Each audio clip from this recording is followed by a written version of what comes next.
Hey, it's Josh. Roam, reel, and eat. Surf fishing lesson number 1. First thing, James, show them what this beach looks like right now. This is West Central Florida. Very few tourists. Prime fishing right now. Okay. So, first thing, surf fishing. You got to be safe. And no matter what you think of laws as far as fishing licenses or anything else, I don't agree with it either. However, it's not worth going to jail. So, state of Florida, anybody over the age of 16, under the age of 65, needs a fishing license unless you're permanently handicapped or you are active duty military on leave. Those two are the exceptions to the over 16, under 65. Now, for Florida residents, if you're going to do surf fishing from the beach, the fishing license is free. I think it's called the Florida Resident Shoreline, Saltwater Shoreline Fishing License, something like that, but it's free. You just got to go in, you got to register. So if you're going to do fish from a boat, stuff like that, you have to pay extra money. You're going to fish freshwater, you got to pay more money. But from the shore, saltwater, or a bridge, or a dock, it's free. So if it's free, there's really no sense getting caught without it, right? So that takes care of the legalities of surf fishing in Florida as far as a fishing license goes. Second thing is, everybody has a phone nowadays.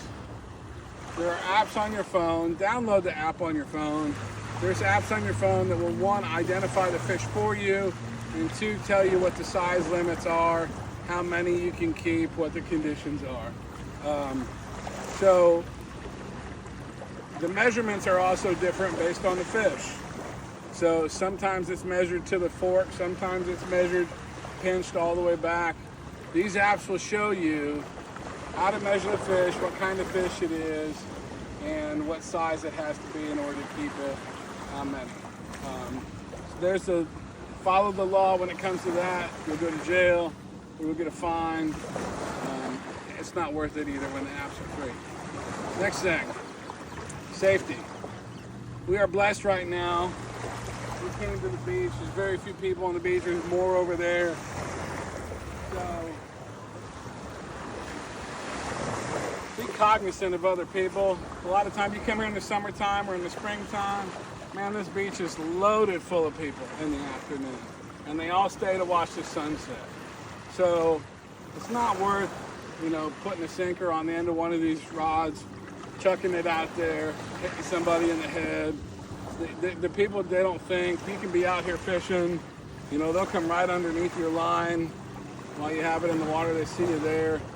But it's not worth it. So if you come down here in the springtime or in the summertime and there's people all over the beach, what I usually do during that time is we get a couple sandwiches and a couple drinks, and we sit here and eat our sandwiches and watch the sunset. And it's amazing after the sun sets, 85% of the people they go look for a bar, they go look for somewhere to go get some dinner, and they'll vacate the beach and you'll be able to fish. There's nothing more tranquil than sitting on the beach at nighttime in the moonlight, listening to these waves crash on the shore. So be safe. Here's another thing I see people do all the time. Here's another mistake I see people do all the time. 1, you should be wearing glasses anyways if you're out here fishing. 1, to protect your eyes from the sun, and 2, to protect your eyes from fishing hooks. So right here, I see it happen all the time. People come out here, they start getting their rig ready, and they unhook it from the rod like that, and they say, oh, I need a sinker, and they let it go. And then they go grab a sinker. And they come back, and the wind is blowing this thing, and it's gonna pierce your eyebrow, your eyeball, your nose, your lip, your cheek, your chin, your neck. It's gonna pierce something, and you don't want that to happen. So what I normally do is I don't even disconnect the fishing line from the rod until I have a sinker on it. So be safe. Make sure you have a fishing knife. sharp knife where you can cut bait. A dull knife is a way to get yourself in the hospital, getting some stitches, getting your wound scrubbed. Make sure you have a sharp fillet knife or a sharp fishing knife to cut your bait.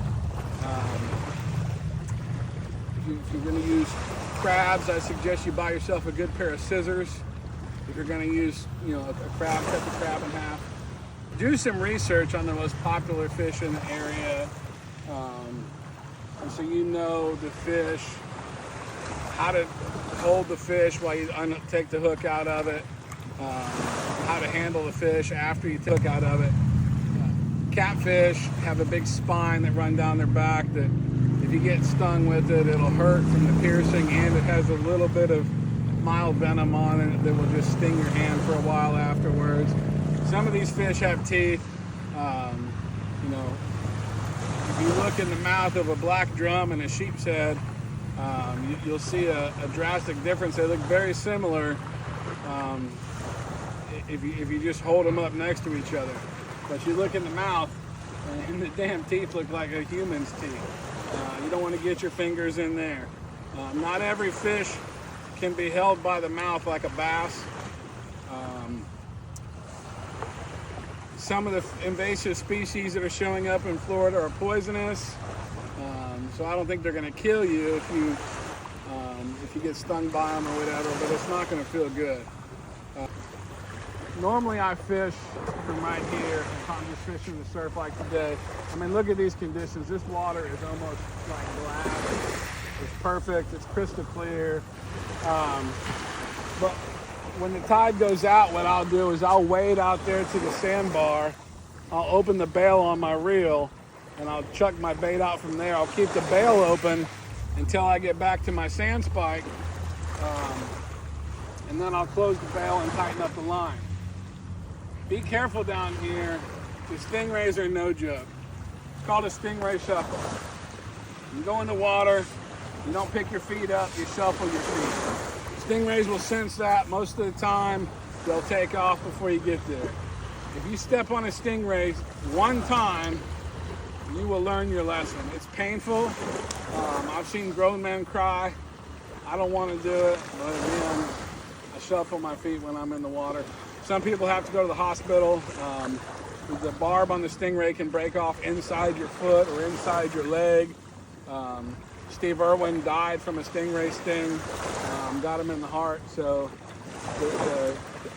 the stingray barbs are really, really sharp.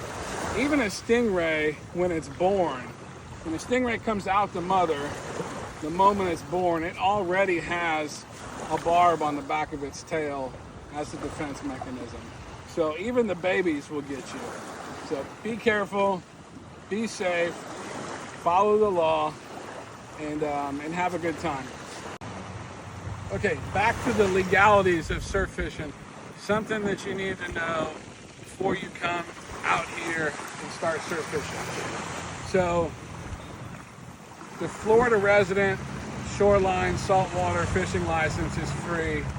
When you come down here, there is a chance that you could catch a shark, okay? So, one, there's a danger factor involved in that. If you catch a shark and you don't know what you're doing, the best thing to do is just to cut the line, let it swim off. Within 5 to 7 days, that hook is going to rust out of its mouth. He's not going to have the hook or the line around him again. So if you catch a shark and you're not experienced, you don't know what you're doing, cut the line, put a new rig on, and start fishing again. Now, targeting shark is a different deal. That free freshwater shoreline license does not cover the harvesting of a shark. So in order to catch a shark intentionally, you have to have a shark permit. Again, it doesn't cost anything. You got to take a class online. There's a test associated with it. You got to be able to differentiate between the species and what type of equipment is allowed. So now you're going to ask, well, what if I'm just out here fishing for fish in the surf and I happen to catch a shark? Okay, so if you do that and you get caught by the game warden, right, he's going to look at your gear and say, okay, well, You were fishing for pompano, you're fishing for, snook, you're fishing for mullet, whatever else is out here. All right. If you look at your gear and you got a 12-aught hook and a stainless steel braided leader, at that point you're targeting a shark. So you're not going to talk your way out of that ticket and possibly get arrested. So there's no sense. The test isn't hard, and it's free. It's not like it's rocket science. You don't need to be, an angler that's been fishing 50 years in order to pass the test. Take the test online. Get your shark permit if you're going to fish for anything other than your regular fish out here in the surf, or something like a snook or a mullet or something like that. That's it. Surf fishing lesson number 1.